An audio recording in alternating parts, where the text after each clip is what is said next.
On October 21st, 2024, law enforcement responded to a call at 7715 Lake Alice Road Southeast in Falls City, Washington. Inside the home, officers discovered a brutal crime scene. 5 members of the Humiston family had been shot and killed. The victims included Mark and Sarah Humiston, along with 3 of their children. Only one child survived, an 11-year-old girl who had managed to escape and alert a neighbor. Initial reports suggested the killings were part of a domestic incident, with a possible murder-suicide scenario. However, inconsistencies in the crime scene raised immediate concerns. Investigators quickly determined that the primary suspect was not an outside intruder, but the family's eldest son, 16-year-old Andrew Humiston. Evidence indicated that the attack was premeditated, with attempts made to stage the scene and mislead authorities. Cases of familicide, where a family member murders their own relatives, are rare but particularly shocking. The Humiston case raised serious questions. What led a teenager to commit such an act? Were there warning signs that went unnoticed? And what factors contributed to the breakdown of a seemingly stable household? This case is not just about the crime itself, but about the circumstances leading up to it, the investigation that followed, and the legal consequences that Andrew Humiston now faces. This is the detailed account of the Humiston family murders. Mark and Sarah Humiston lived in Falls City, Washington, a quiet, close-knit community about 30 miles east of Seattle. Their home, a 2-story house on Lake Alice Road, sat surrounded by towering trees and open space, a picturesque setting that reflected the family's seemingly peaceful life. From the outside, they appeared to be a devoted, loving household, a family of 7, built on strong values, faith, and education. Mark Humiston was an electrical engineer at Hargis Engineers in Seattle. Colleagues described him as intelligent and hardworking, a man dedicated to both his profession and his role as a father.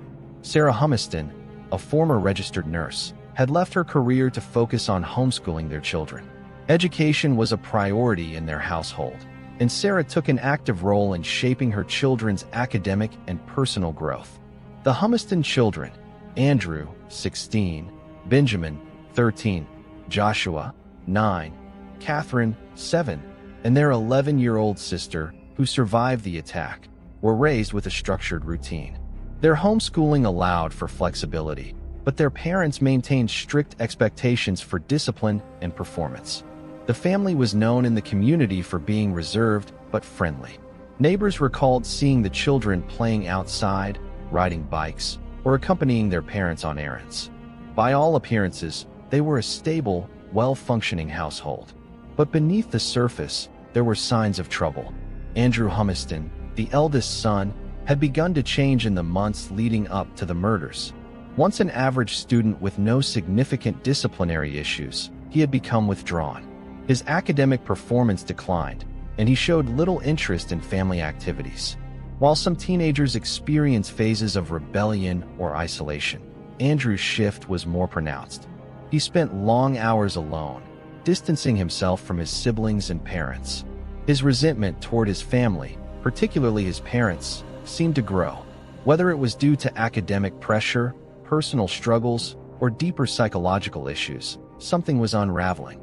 The warning signs were there, but no one could have predicted how far it would escalate. From the outside, the Humiston family appeared normal, structured, disciplined, and loving. Inside, however, tension was building. On the evening of October 20th, 2024, the Humiston family settled into their routine at their home. The younger children retired to their shared bedrooms after a day of homeschooling and play.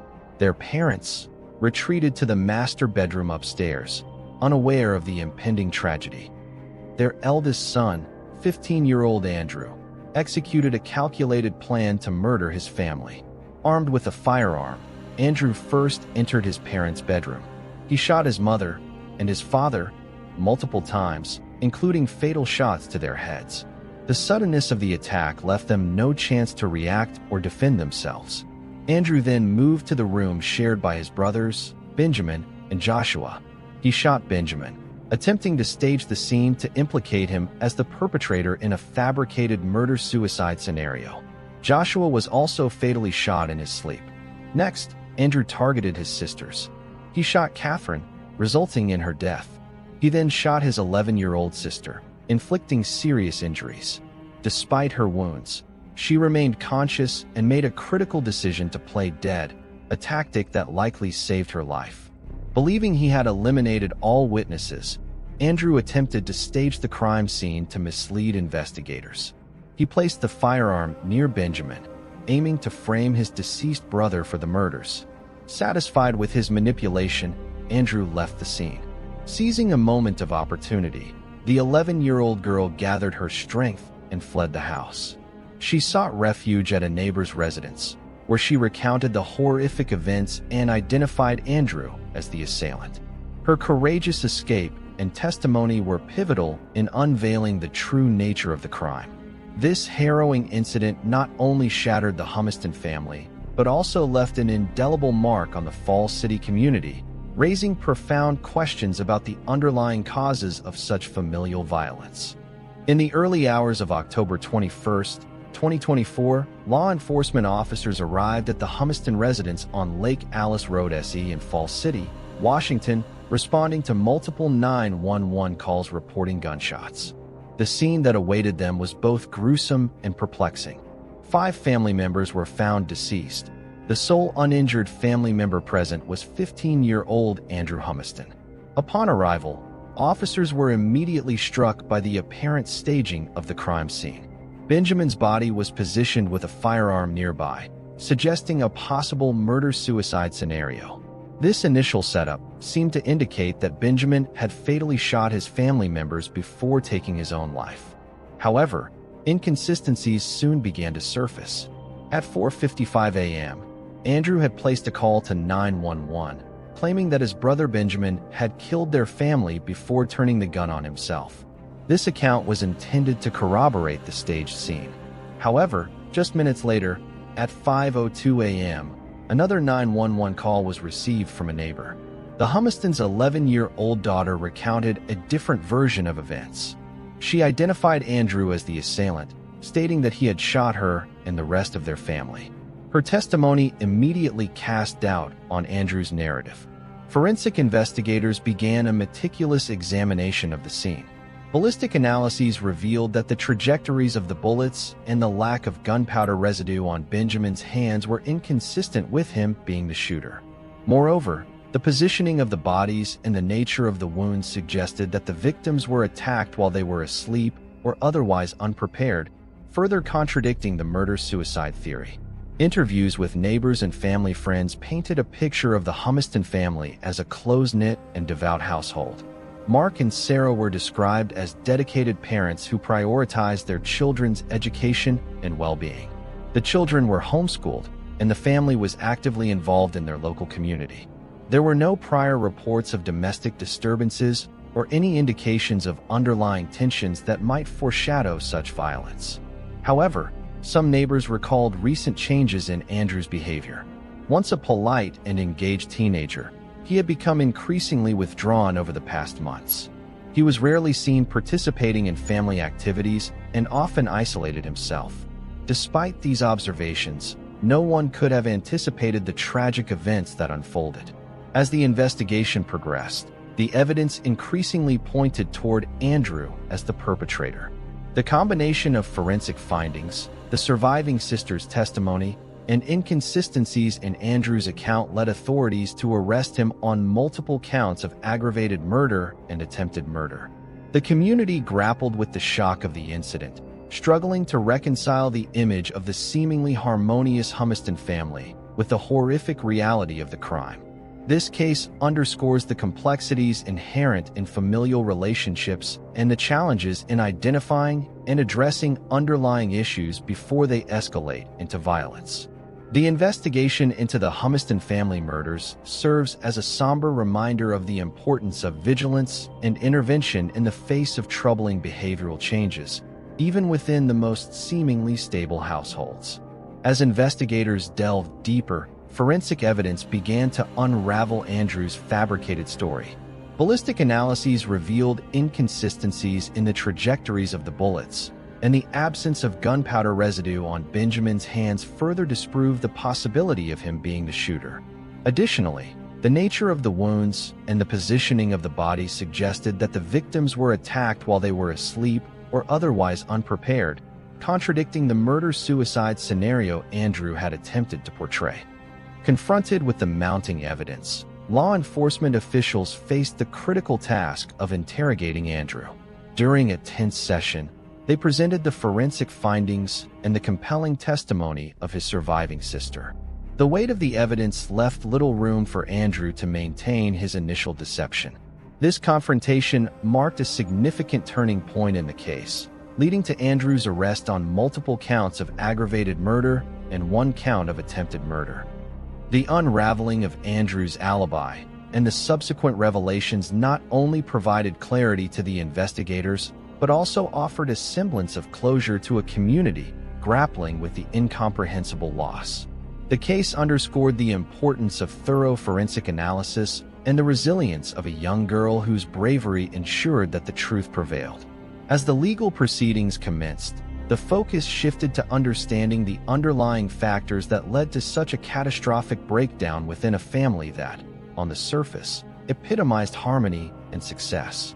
The forthcoming trial promised to delve deeper into Andrew's psyche, aiming to uncover the motivations behind his actions and to seek justice for the innocent lives lost.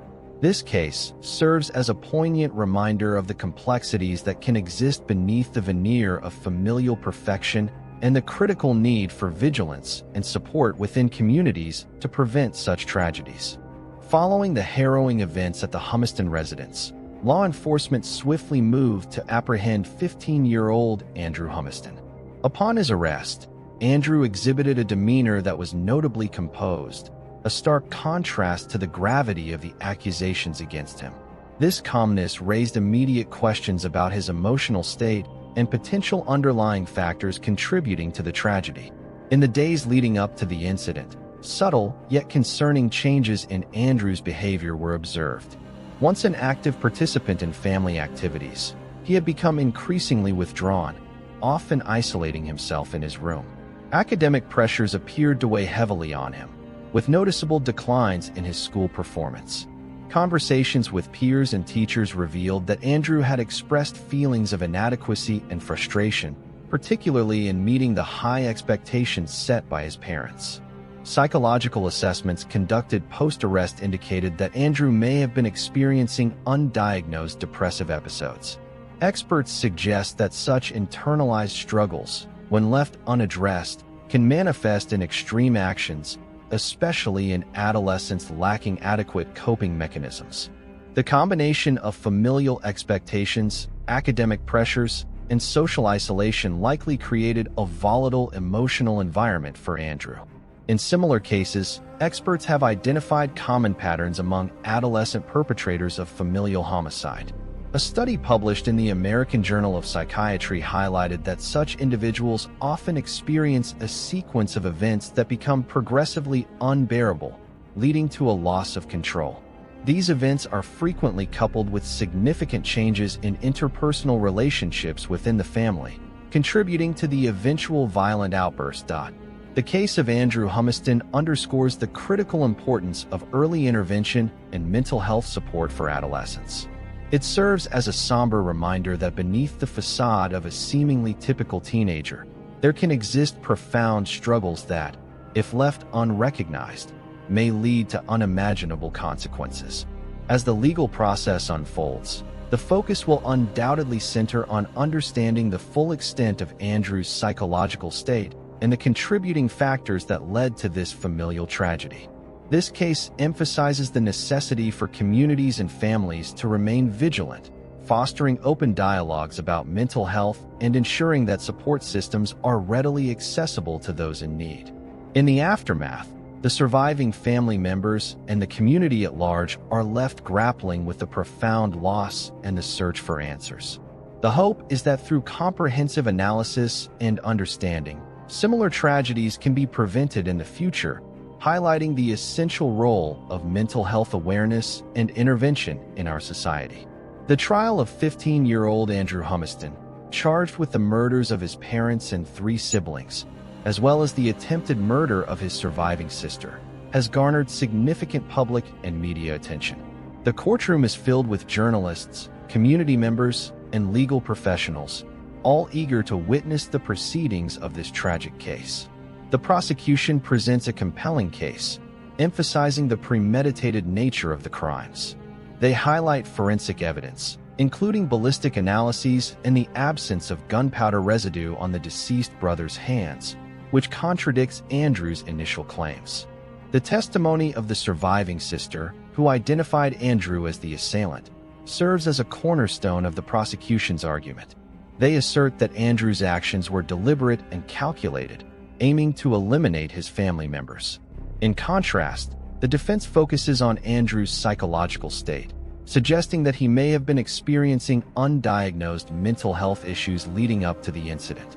They argue that his deteriorating academic performance, social withdrawal, and perceived pressure from familial expectations contributed to a compromised mental state. The defense posits that these factors may have impaired his judgment, leading to the tragic events. Andrew enters a plea of not guilty, with his defense team exploring options that consider his age and mental health. Given the severity of the charges, potential sentencing outcomes range from life imprisonment without the possibility of parole to placement in a juvenile rehabilitation facility, depending on whether he is tried as an adult or a juvenile.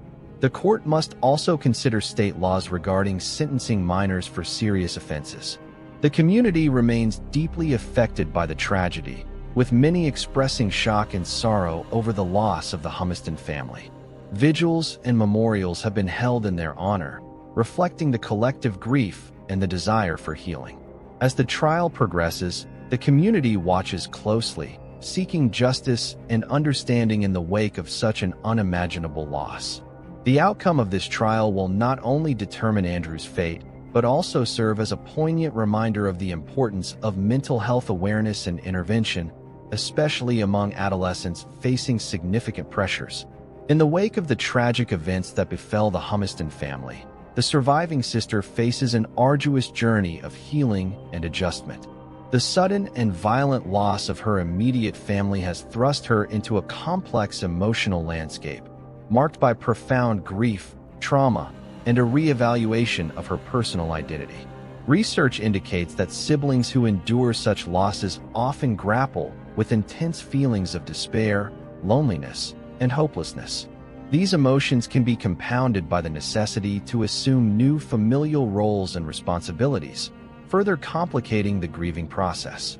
The extended family, too, is profoundly affected as they navigate the dual challenges of mourning their loved ones and providing support to the surviving child. The intricate dynamics of grief can lead to shifts in family roles and relationships, necessitating a collective effort to establish a new sense of equilibrium. This period often requires open communication, professional counseling, and a supportive network to address the multifaceted impact of such a loss. The community's response to the Humiston family tragedy has been one of collective mourning and proactive engagement. Vigils and memorial services have been organized, offering communal spaces for residents to express their sorrow and solidarity. These gatherings serve not only as a means to honor the deceased, but also as a platform to foster discussions about mental health and the importance of early intervention. Such community-driven initiatives are vital in promoting healing and resilience in the aftermath of shared trauma. This case has ignited broader conversations regarding juvenile crime and the underlying factors that contribute to such extreme behaviors. It underscores the necessity for comprehensive mental health education, accessible counseling services, and the destigmatization of seeking psychological help. By addressing these issues at both individual and systemic levels, communities can work towards preventing similar tragedies in the future. Reflecting on the circumstances leading up to the Humiston family tragedy, several critical considerations emerge. Early recognition of behavioral changes, such as social withdrawal and declining academic performance, is essential. These signs often serve as indicators of underlying distress and, if addressed promptly, can lead to effective interventions. Open dialogues about mental health within families and communities play a pivotal role in creating supportive environments where individuals feel safe to express their struggles. Furthermore, the integration of mental health resources within educational institutions can provide adolescents with the tools and support they need to navigate personal challenges. Training educators to identify and respond to signs of psychological distress can bridge the gap between observation and action, ensuring that at-risk youth receive the necessary assistance. In conclusion, the Humiston family tragedy serves as a somber reminder of the profound impact that unaddressed mental health issues can have on individuals and their communities.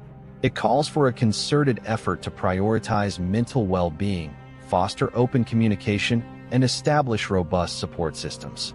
Through these measures, it is possible to create environments where such devastating events are less likely to occur, and where those in need can find the help and understanding they deserve. The Humiston family tragedy is a harrowing reminder of the devastating consequences of unchecked emotional turmoil and unaddressed mental health struggles. A once peaceful home became the site of an unthinkable crime, leaving behind unanswered questions and an enduring sense of loss. The surviving sister must now navigate life without her parents and siblings, carrying the weight of a reality no child should ever have to face. This case compels us to look beyond the headlines and consider the deeper issues at play. It is a stark example of how warning signs, behavioral changes, social withdrawal, increased aggression, or expressions of hopelessness can sometimes go unnoticed or dismissed as typical teenage struggles. But in some cases, these signs indicate something far more serious. Addressing mental health concerns early, fostering open conversations, and ensuring that young people have access to professional support can be the difference between intervention and irreversible tragedy. As viewers, we must ask ourselves, what can we do to prevent similar cases in the future? How can we better recognize distress in those around us? And most importantly, how can we ensure that those who are struggling receive the help they need before it's too late? If you or someone you know is dealing with emotional distress, please consider reaching out to a trusted friend, family member, or mental health professional. No one should have to face their struggles alone. Let's keep the conversation going. Share your thoughts in the comments, respectfully and thoughtfully. What are your takeaways from this case? What more can be done to support mental health awareness, particularly among young people? Your voice matters, and together, we can work toward a future where tragedies like this become far less common.